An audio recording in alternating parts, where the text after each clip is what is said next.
سرکار اپنا روضہ انور دکھائیے،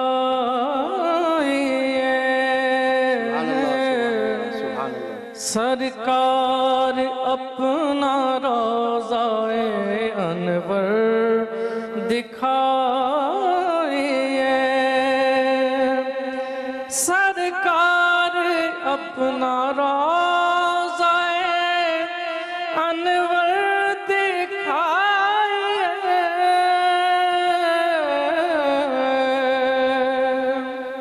سرکار اپنا روضہ انور دکھائیے، ہم درد کے ماروں کو بھی طیبہ بلائیے، ہم درد کے ماروں کو بھی طیبہ بلائیے، اور گزرے ہماری زندگی گنبد کے سائے میں،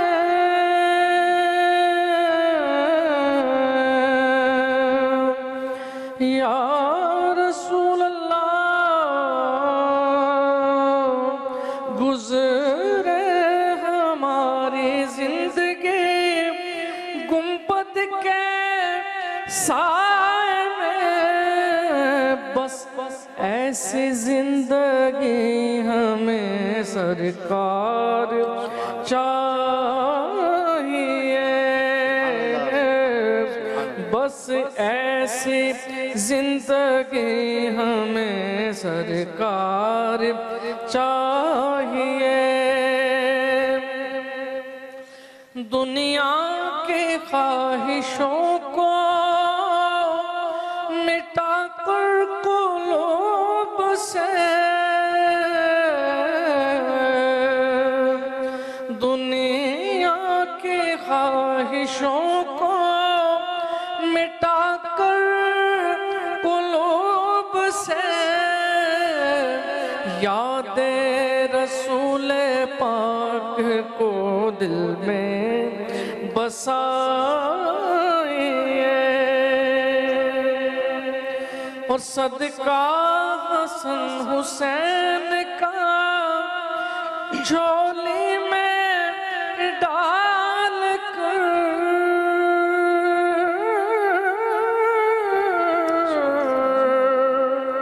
صدقہ حسن حسین کا جھولی میں ڈال کر،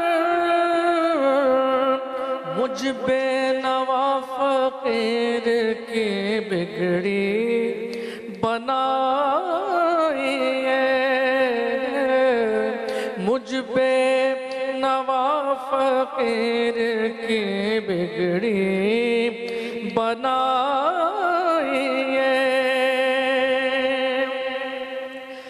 اشاق کر رہے ہیں تقاضا یہ بار بار،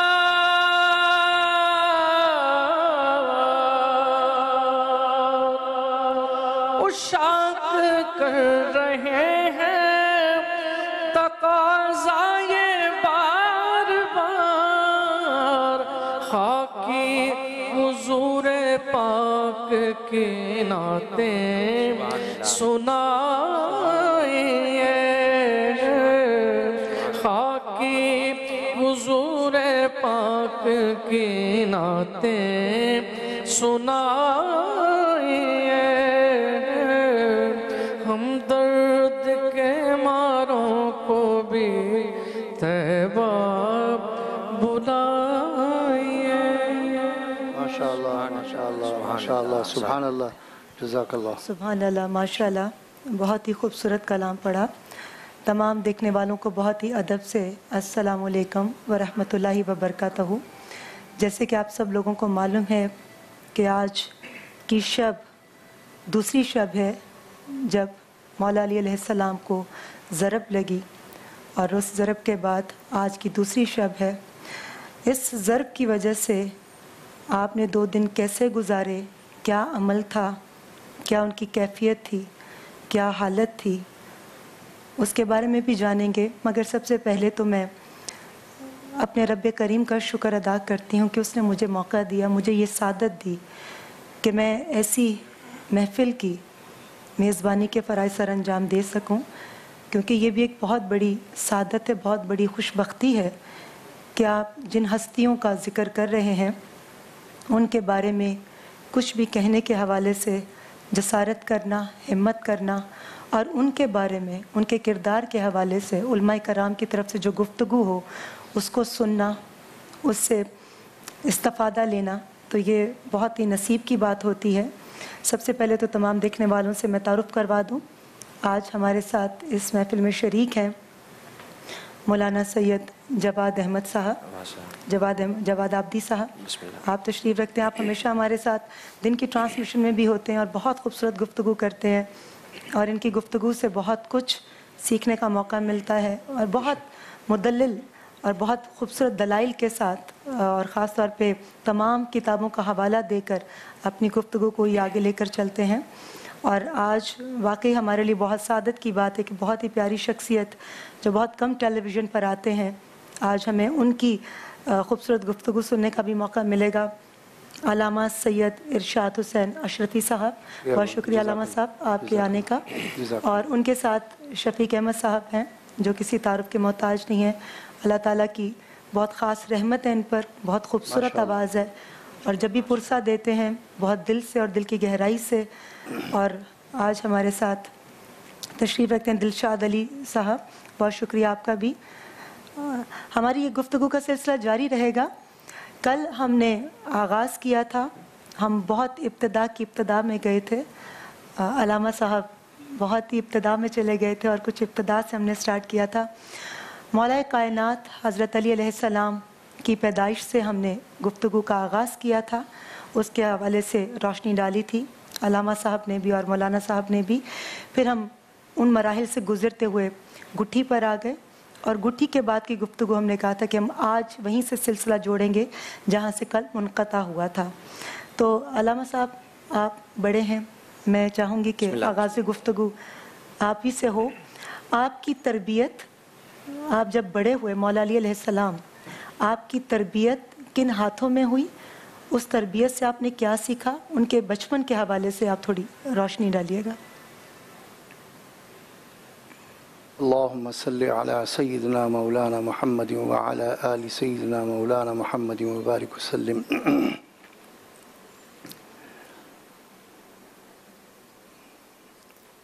بڑا ہونا کسی نسبت سے ہوا کرتا ہے, ہم بڑے نہیں ہیں, یہ ذکر بہت بڑا ہے, اور اس ذکر کو ہم لے کر بیٹھے ہی اس لیے ہیں کہ جو کچھ کمی خامی ہے وہ اللہ ہماری اس ذکر کے صدقے طفیل اس کو پورا فرما دے. اور اس آخری عشرے میں شہادت علی کا وقوع پذیر ہونا یہ بھی ایک کرشمہ خداوندی ہے, خاص ہے کہ یہ عشرہ جہنم سے نجات کا ہے, اور اسی عشرے کی بالکل ابتدا میں شہادت علی وقوع پذیر ہو رہی ہے.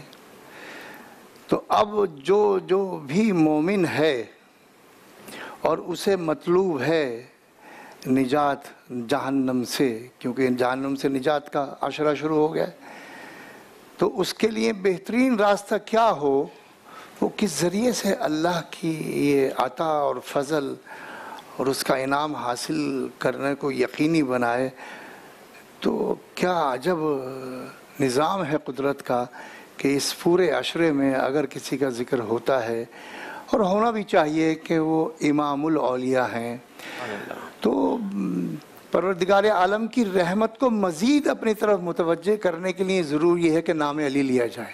سبحان اللہ. اور یہ شہادت ہمیں مجبور کرتی ہے کہ اپنی مغفرت کو پختہ اور یقینی بنانے کے لیے ذکر علی کیا جائے، اور یہی آپ کے ایمان کی پختگی کی علامت ہے۔ جیسا کہ زندگی میں نام علی ایمان اور منافقت کی پختہ ٹکسال بنا رہا، کسوٹی بنا رہا آج بھی اور قیامت تک، جو نام علی کو لیتے ہوئے دل میں خوشی محسوس کرے، چاشنی محسوس کرے، ایک ایمان کی تازگی محسوس کرے، تو سمجھ لو کہ اس کا خاتمہ ایمان پر یقینی ہے، الحمدللہ۔ تو آپ نے جیسے کہ سوال کیا، تو میں کل عرض کر چکا ہوں کہ ظہور امامت مولا علی سے کی ولادت سے وقوع پذیر ہوا، الحمدللہ۔ اور پھر پروردگار عالم نے جو نظام بنایا تھا کہ یہ امامت کا منبع و مصدر اور ولیوں کی امامت کی ذمہ داری جس کو بھی دی جائے گی، اس کی تربیت صرف اور صرف آغوش رسالت میں ہی ممکن ہے۔ جس طرح اللہ نے اپنے حبیب کو محفوظ رکھا کسی بھی استاد سے، اللہ اکبر، کیا خوبصورت کسی بھی بات کی۔ استاد سے محفوظ رکھا اللہ نے۔ کوئی دعویٰ یہ نہیں کر سکتا کہ اس نے ذات رسالت میں آپ کو کچھ بھی سکھایا ہو، بے شک، سبحان اللہ، نہ سیکھنے دیا نہ سکھانے دیا۔ کیوں کہ کوئی یہ نہ کہے کہ یہ تو اتنے قابل تھے کہ انہوں نے قرآن خود لکھ لیا۔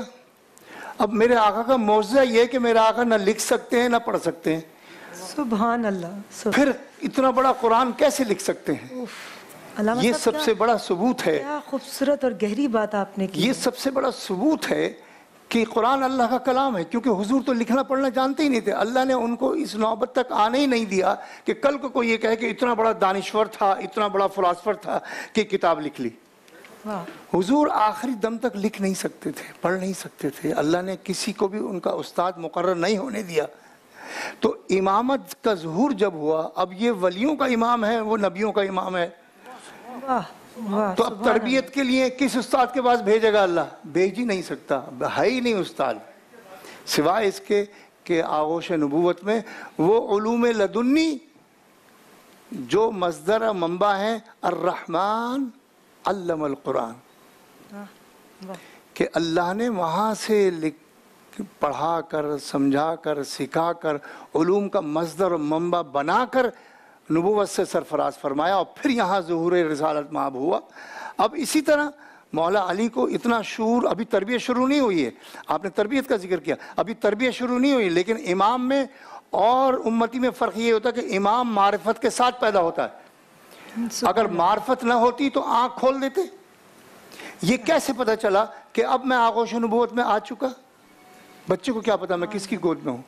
یہ تربیت اللہ کی طرف سے حاصل کر کے امام ظاہر ہوتا ہے اس دنیا میں۔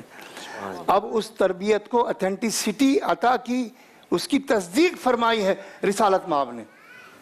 سبحان اللہ، اس تربیت کی جو مولا کو مولا کی طرف سے ملی، اس تربیت کی تصدیق فرمائی ہے کہ کوئی شک میں نہ پڑے کہ یہی میرا بھائی جو ہے یہ سارے امت قیامت تک کے تمام ولیوں کا امام ہے، کسی کو شک نہ رہے۔ میں تصدیق کرتا ہوں کہ من کنت مولا فہذا علی مولا، کہ جس کا میں مددگار ہوں، جس کا میں مالک ہوں، جس کا میں حمایتی ہوں، جس کا میں سرپرست ہوں، جس کا میں مشکل کشا ہوں، اس کا اسی طرح میرے بعد یہ والا علی۔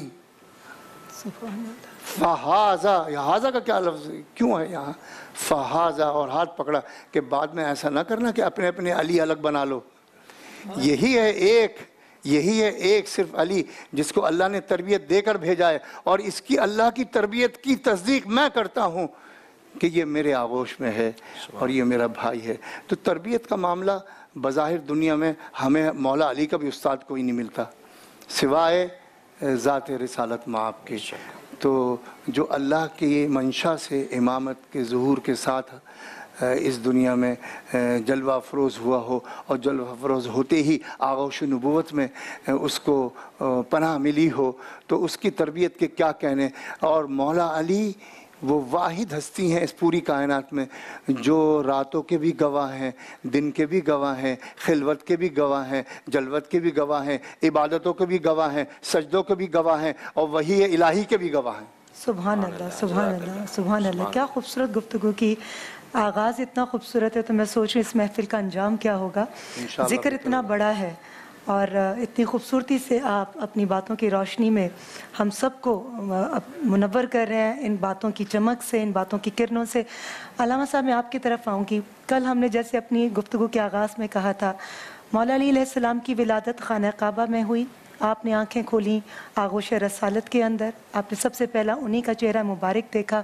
اب میں آپ سے چاہوں گی کہ اس سے آگے کی طرف چلتے ہیں، بچپن سے لڑکپن تک آپ کہ بچپن کے حوالے سے کوئی ایسی خاص بات، کیونکہ جب آپ نے نبوت کا اعلان کیا تھا اس حوالے سے بھی، اور کون تھے پہلے جنہوں نے سب سے پہلے گواہی دی تھی، تو ان ساری باتوں پر آپ روشنی ڈالیے۔ اعوذ باللہ من الشیطان الرجیم، بسم اللہ الرحمن الرحیم، الحمد للہ والصلاة والسلام علی اہلہا، اما بعد۔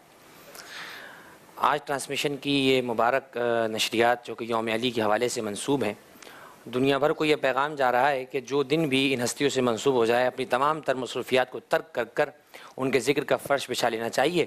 تو آپ کا یہ چینل اور ہمارے تمام احباب جو اس پروگرام کو لمحہ بلمحہ پہنچانے میں اپنی کوششیں کرتے ہیں، خدا ان کی توفیقات کو اپنی بارگاہ میں قبول فرمائے۔ آمین۔ جیسے کہ آپ نے سوال فرمایا، لیکن میں اس سے قبل تھوڑا سا گریز کروں، تھوڑا سا پیچھے جاؤں۔ جیسے کل ہم نے گفتگو کی کہ ولادت امیر المومنین سے پہلے بھی بہت سارے معجزات رونما ہوئے ہیں۔ آپ مولا علی علیہ السلام کا ادب رسالت یہاں سے فرمائیے۔ آج دنیا کو اگر ادب رسالت سیکھنا ہے تو وہ سیکھے کہ ادب رسالت کسے کہا جاتا ہے، اس لیے کہ رسالت کے ادب کے بغیر نہ اسلام ہے، نہ ایمان ہے، نہ انسان ہے۔ ادب رسالت ہے تو سب کچھ ہے، ادب رسالت نہیں ہے تو کچھ بھی نہیں ہے۔ کائنات میں عزتیں بٹی حضور کے صدقے میں ہے۔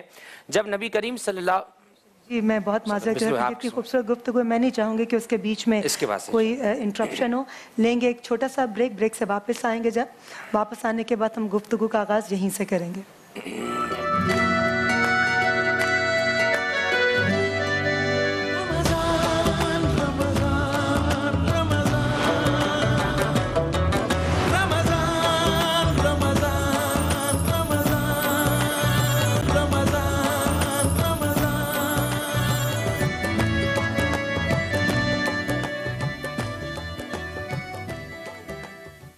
السلام علیکم جی، مولا علی علیہ السلام کے نام سے یہ محفل آج منسوب ہے، ہم ہدیہ پیش کر رہے ہیں۔ جی علامہ صاحب گفتگو کا سلسلہ وہیں سے شروع کریں گے جہاں سے منقطع ہوا تھا۔ بسم اللہ الرحمن الرحیم۔ جی میں یہ گفتگو عرض کر رہا تھا کہ اگر آپ بچپن کے واقعات کے حوالے سے جیسا آپ نے سوال کیا، لیکن میں بچپن سے تھوڑا سا ایک پیچھے جاؤں کہ جب نبی کریم صلی اللہ علیہ وآلہ وسلم اپنی چچی جان جناب فاطمہ بنت اسد جو والدہ امیر المومنین ہیں، جب ان کے پاس تشریف لے جاتے تھے، جب ابھی امیر المومنین کی ولادت نہیں ہوئی ہے، تو جناب فاطمہ بنت اسد کھڑے ہو کر کہتی تھیں السلام علیکم یا رسول اللہ۔ سبحان اللہ۔ یہ مبارک جملہ ہمارے آنکھوں کی ٹھنڈک ہے، ہمارے قلب کی ٹھنڈک ہے۔ اپنی محفلوں کو، اپنی درود کو اس سے سجایا کیجئے۔ جناب فاطمہ بنت اسد جیسی کھڑی ہو جاتی تھیں تو حضور آگے بڑھ کے کہا کرتے تھے چچی آپ میری ماں کی جگہ ہیں، آپ کھڑی نہ ہوا کریں، مجھے اچھا نہیں لگتا، آپ میری تعظیم میں کھڑی ہو جاتی ہیں۔ تو جناب فاطمہ بنت اسد کہتی ہیں کہ اے میرے بھتیجے محمد، یہ میں خود کھڑی نہیں ہوتی، جیسے ہی آپ میرے حجرے میں تشریف لاتے ہو، یہ میرا بیٹا علی مجھے مجبور کرتا ہے کہ میں اٹھ کر تمہاری تعظیم کروں۔ تو یہ تعظیم رسالت ہے کہ آنے سے پہلے امیر المومنین بتا رہے ہیں کہ حضور کا جب بھی نام آئے تو اس وقت جگہ سے کھڑے ہو جائے۔ میں ایک جملہ یہاں پر کہتا ہوں، حضور کی محبت میں جو صلاۃ و سلام پڑھا جائے، ایک جملہ، یہ ایک ادب کا طریقہ ہے۔ میں سمجھتا ہوں اگر ایک عاشق قیامت تک حضور کی تعظیم میں کھڑا ہو کر ان پر صلاۃ و سلام پڑھتا رہے تو ان کی تعظیم کا ذرا سا بھی قدر نہیں ہو سکتا۔ تو یہ ادب اور محبت کے طریقے ہوا کرتے ہیں جن کو صرف ادب اور محبت والے لوگ ہی جانتے ہیں۔ تو حضور نبی کریم صلی اللہ علیہ وسلم کی تربیت میں امیر المومنین تشریف لائے، اور یاد رکھیے گا کہ تربیت ایک ایسا مرحلہ ہوتا ہے کہ ایک حدیث جو ہمارے یہاں تقریباً تمام مسلمانوں میں موجود ہے کہ کل مولود یولد علی فطرت الاسلام، ہر پیدا ہونے والے بچہ فطرت اسلام پر پیدا ہوتا ہے، گود اسے اپنے جیسا بنا دیا کرتی ہے۔ اگر بچہ، اللہ نے ہر بچہ فطرت توحید پہ پیدا کیا ہے، اللہ نے کسی کو مشرک یا کافر یا دوسرے مذہب پہ پیدا نہیں کیا، ہر بچہ توحید کے مذہب پر آتا ہے، لیکن جس گود میں آتا ہے تو گود اسے بعض اوقات یہودی بناتی ہے، بعض اوقات نصرانی بناتی ہے۔ میں مجبور ہوں کہ میں علی علیہ السلام سے پہلے ذرا جاؤں اس گود میں کہ جس گود سے پل کر محمد اور علی آئے ہیں۔ مجھے نہیں معلوم ابو طالب کے ایمان پر دنیا کیا کہتی ہے کیا نہیں کہتی، حضرت ہم اس میں گریز بالکل نہیں کریں گے۔ ہم تو حضور کے جملے کے پیروکار ہیں کہ کل مولود یولد علی فطرت الاسلام، ہر پیدا ہونے والا فطرت پہ پیدا ہوتا ہے، گود اسے اپنے جیسا بناتی ہے۔ تاریخ کا مورخ یہ انکار نہیں کر سکتا کہ اسی گود میں محمد مصطفیٰ نے بھی پرورش پائی ہے، اسی گود میں علی نے بھی پرورش پائی ہے۔ یہ ابو طالب کی گود کی برکت ہے کہ ایک نبیوں کا سردار بن کر نکلا ہے، ایک ولیوں کا سردار بن کر نکلا ہے۔ تاریخ میں بہت سی گودیں آپ کو مل جائیں گی، لیکن یہ مبارک گود ہے کہ جہاں سے ایک نبیوں کا سرور بن کے نکلا ہے، ایک ولیوں کا رہنما بن کے نکلا ہے۔ تو پرورش ہو رہی ہے امیر المومنین کی۔ دیکھیے یہ چوتھا بچہ ہے فاطمہ بنت اسد کے گھر میں، جس کو آغوش رسول میں رسالت میں جگہ ملی ہے۔ بچپن سے علی علیہ السلام بار بار ایک جملہ ہمارے بڑے ادب سے شاق رسول کرم اللہ وجہہ الکریم کہتے ہیں، یہ جملہ ہمارے سامعین کو پتہ ہونا چاہیے۔ جب امیر المومنین کی ولادت ہوئی تو آپ کا چہرہ مبارک سب سے پہلے جو آپ نے دیکھا، حضور کے چہرے انور کی زیارت فرمائی ہے۔ یہ وجہ تھی آنکھیں نہ کھولنے کی۔ حضور کے چہرے پہ جیسی نگاہ پڑی، امام اعظم ابو حنیفہ اپنی مسند میں لکھتے ہیں کہ علی علیہ السلام کو کرم اللہ وجہہ الکریم کہنے کی وجہ یہی ہے کہ اللہ نے ان کے چہرے کو کبھی کسی بت کے آگے جھکنے نہیں دیا۔ انہوں نے سب سے پہلے جس کا چہرہ دیکھا وہ حضور جان عالم صلی اللہ علیہ وسلم کا چہرہ مبارک ہے۔ میں تربیت کے حوالے سے ایک واقعہ بیان کر دوں تاکہ سوال یہاں مکمل ہو جائے۔ حضور جب بچپن میں تبلیغ کے لیے نکلا کرتے تھے، جب طائف کی گلیوں سے مکے کی گلیوں سے گزرتے ہیں تو مکہ کے اوباش بچے اپنے باپ دادا کے کہنے پر نافرمانی کرتے ہوئے حضور کو نعوذ باللہ من ذالک پتھر سے مارا کرتے تھے، آپ کو زخمی کیا کرتے تھے۔ جب ایک مرتبہ جناب رسول اللہ زخمی گھر میں تشریف لائے، حضرت ابو طالب علیہ السلام نے دیکھا اور آواز دے کر کہا بھتیجے یہ حال کیا ہوا؟ کہا ان لوگوں نے جن کو میری معرفت نہیں ہے، میری قدر نہیں ہے، انہوں نے میرا یہ حال کیا ہے۔ چنانچہ اسی وقت دیکھیے بچپن سے حفاظت رسالت کا انتظام بھی ابو طالب کر کے جا رہے ہیں۔ جناب ابو طالب نے اپنے بیٹے علی کو بلایا، کہا علی ادھر آؤ۔ امیر المومنین تشریف لائے، کہا کل سے جب تمہارے بھائی محمد مصطفیٰ گھر سے باہر نکلے تو آگے تم چلنا، پیچھے محمد مصطفیٰ ہوں گے، یعنی تم حضور کی ڈھال بن کر چلنا، تم حضور کی سپر بن کے چلنا۔ اب جیسے ہی محمد عربی صلی اللہ علیہ وآلہ وسلم اپنے گھر سے برآمد ہوئے مکے کے اس خونی ماحول کے اندر، سب سے آگے حضرت علی علیہ السلام ہے۔ اب جیسے ہی مکے کے اوباش بچوں نے دیکھا کہ ابو طالب کا بیٹا علی آگے آگے چل رہا ہے تو ایک مرتبہ بڑھتے ہوئے قدم پیچھے ہٹ گئے، آتی ہوئی سانسیں رکنے لگی، ہاتھوں میں پتھر گر گئے۔ ایک مرتبہ اچھے بھلے آدمی کو بخار چڑھنے لگا، دیکھ کر کہ یہ آگے کون آ رہا ہے؟ علی علیہ السلام کا لقب ہے کاسر الاسنام، بتوں کا توڑنے والا، اور کاسر العظام، ہڈیوں کا توڑنے والا۔ کاسر الاسنام تو خانہ کعبہ میں نظر آ گیا بتوں کو توڑتے ہوئے، یہ ہڈیوں کو توڑتے ہوئے کہاں پر نظر آئے؟ تو بچپن نے کہا ادھر دیکھو علی کس طرح سے کاسر العظام کا لقب پا رہے ہیں۔ آگے آگے تھے، اب جو حضور کی طرف اپنا ہاتھ بڑھاتا تھا امیر المومنین کسی کو پکڑ کر دائیں پھینکتے تھے، کسی کو پکڑ کے بائیں پھینکتے تھے، کسی کا ہاتھ ٹوٹتا تھا، کسی کا پاؤں ٹوٹتا تھا، کسی کی آنکھ پھوٹتی تھی۔ اور جب یہ اپنے ٹوٹے پھوٹے ہاتھ پاؤں لے کر اپنے ماں باپ کے گھر پہنچتے تھے، جب حضور کی زخمی حالت پر ابو طالب جا کر شکایت کرتے تھے تو یہ مکے کے کفار ان کے والدین کہا کرتے تھے ابو طالب بچوں کی لڑائی ہے، بڑوں کو کہاں شامل کر رہے ہو؟ جب یہ اپنے ٹوٹے پھوٹے ہاتھ پیروں کے ساتھ اپنے ماں باپ کے گھر پہنچے تو وہ ابو طالب کے گھر پر آئے، کہا دیکھو تمہارے بچے نے ہمارے بچے کے ہاتھ پیر توڑ دیے۔ ابو طالب نے مسکرا کر کہا بچوں کی بات ہے، بچوں میں جانے دو ورنہ بڑوں میں جھگڑا ہو جائے گا۔ تو علی علیہ السلام کا بچپنا بھی ادب رسالت، تعظیم رسالت، حفاظت رسالت پر ہے۔ میرے مولا کا بچپنا بھی ہمیں اس بات کی تربیت دے رہا ہے کہ حضور کی تعظیم ہے تو سب کچھ ہے، حضور کی حفاظت ہے تو سب کچھ ہے، ورنہ اسلام میں کچھ بھی باقی نہیں رہ پاتا ہے۔ سبحان اللہ، کیا خوبصورت گفتگو، کیا جامع گفتگو جی۔ خوبصورت گفتگو کا سلسلہ بھی جاری ہے۔ ہمیں ابھی فائزہ کامران آئی ہیں ہمارے ساتھ، انہوں نے ہمیں جوائن کیا ہے، اور ہمارے ساتھ دلشاد علی قدیری صاحب ہیں۔ جی دلشاد علی قدیری صاحب، آپ ہدیہ منقبت پیش کرنا چاہتے ہیں؟ جی۔ صلی اللہ علیہ یا رسول اللہ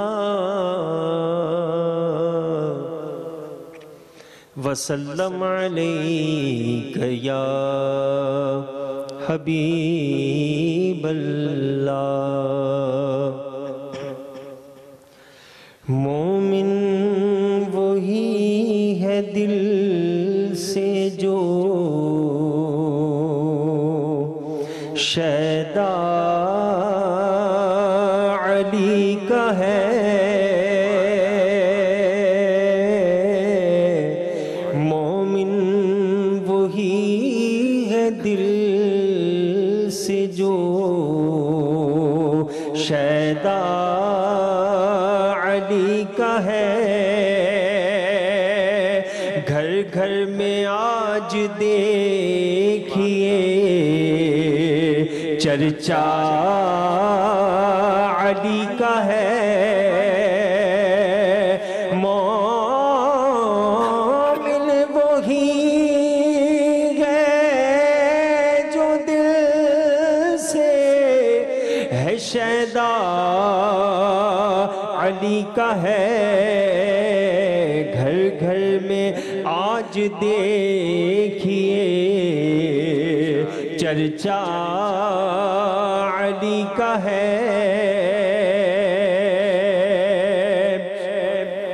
اور باب مدینہ علم کے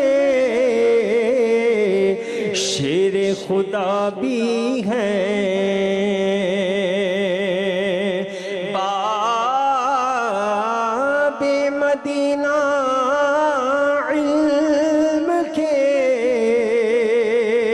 شیر خدا بھی ہیں۔ ایک لقب تو دیکھیے کیسا علی کا ہے، ایک لقب تو دیکھیے کیسا علی کا ہے۔